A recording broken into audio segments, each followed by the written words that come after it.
ओम नमो भगवते वासुदेवाय। देखिए, एक बहुत जबरदस्त शिक्षाप्रद कहानी है। कहानी पूरी सुनना।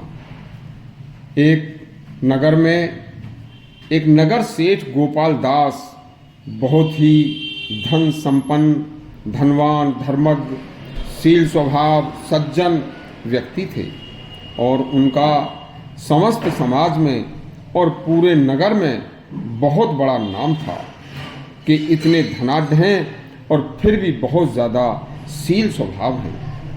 तब एक बार की बात है कि उन धर्मज्ञ सेठ गोपाल दास को रात्रि को गहरी नींद में जब वो सो रहे थे, तभी श्री लक्ष्मी जी ने उन्हें स्वप्न में दिया और स्वप्न में कहा कि सेठ गोपाल दास, अब मैं तुम्हारे घर से जा रही हूँ।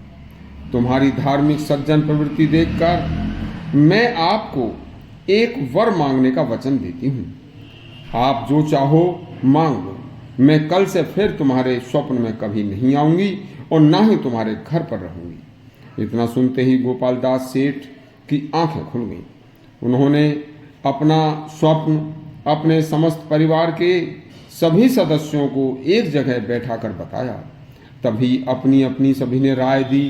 किसी ने सोना, चांदी, हीरे, मोती और भारी मात्रा में और धन की मांग की, तो किसी ने कुछ मांगा, किसी ने कुछ मांगा। लेकिन इन सब बातों को उनकी छोटी बहू सुन रही थी, जो कि अत्यंत सज्जन, शील स्वभाव, धर्मज्ञ और धर्म कर्म वाली थी। उसने बड़े ही विनम्र भाव से कहा, पिताजी, आप माता श्री महालक्ष्मी जब रात्रि को आपके स्वप्न में आए तो आप उनसे केवल एक वर मांगना कि हमारे परिवार में सभी सदस्यों में हमेशा एक दूसरे के प्रति प्यार और स्नेह बना रहे तथा सभी परिवार वाले सदस्य एक दूसरे का अपने से भी ज़्यादा ख्याल रखें तथा सभी सदस्यों में सद्बुद्धि आए और हमारे परिवार के, हमारे घर के किसी भी सदस्य में, हे माता, तेरे आशीर्वाद से कोई दुर्गुण या कोई बुराई या उनके अंतःकरण में कोई गलत बात न आए। बस यदि माता आपने यह आशीर्वाद हमें दे दिया तो हे माता महालक्ष्मी, हमारे आने वाले विपत्ति के जो समय होंगे, जो दिन होंगे, वह भी आपके आशीर्वाद से आसानी से बीत जाएंगे। सेठ हुई छोटी बहू की यह बात बहुत पसंद आई और रात्रि को जब सेठ सोने के लिए गए तो माता महालक्ष्मी को स्वप्न आती हैं और उन्हें कहा कि सेठ मांगो वर, फिर मैं आपको कभी नहीं मिलूंगी।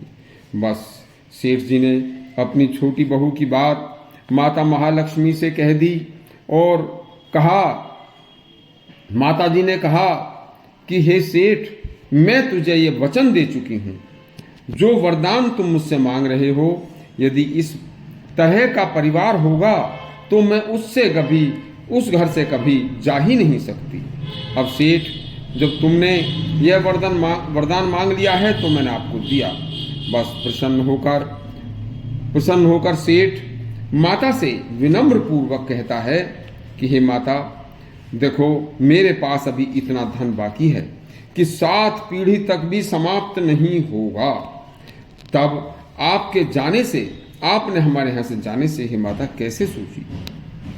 उन्होंने कहा, हे सेठ सुन, यह सारा धन तेरा मैं कुछ ही दिनों में दवाइयों में, बीमारियों में, वकीलों में, मुकदमों में तथा अन्य तरह के झगड़ों में कुछ ही दिन में समाप्त करा देती।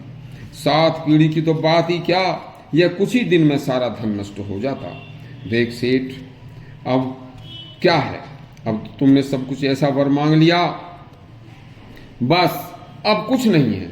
अब तो तेरा परिवार सुखी से रहेगा और यदि कोई ऐसा परिवार होगा तो मैं वहाँ से जा ही नहीं सकती। तो उन्होंने कहा, हे माता, तुमने ऐसा सोचा ही क्यों था? तो माता ने कहा कि देखो, अभी तक तेरे परिवार में ना कोई मदिरा का पान करता था और ना ही कोई घमंड की बातें करता था। देखिए, जब मदिरा पान करके घर की लक्ष्मी स्त्रियों को डांटना, पीटना, उनके साथ नालायक और बुरी बातों का व्यवहार करना, तो बस फिर उसके बाद मदिरा का नशा, उधर धन का घमंड, इस घमंड में बाहर के लोगों से झगड़ना, लड़ना, तो बस यही नाश का कारण होता है। वह फिर कचहरी के और वकीलों के मुकदमों के चक्कर लगाना, यह धन का नाश करने वाला है। वह तेरे परिवार का एक सदस्य ऐसा कर रहा है, लेकिन तूने मुझे वचनबद्ध होने के कारण जो वर मांगा है, अब वह भी इस कुकृत्य को छोड़ देगा। यह राय बहुत ही तेरी छोटी बहू की है, उसका एहसान मानना। इतना कहकर माता महालक्ष्मी अंतर ध्यान हो गई। देखिए, इस कहानी से बहुत कुछ शिक्षा मिलती है।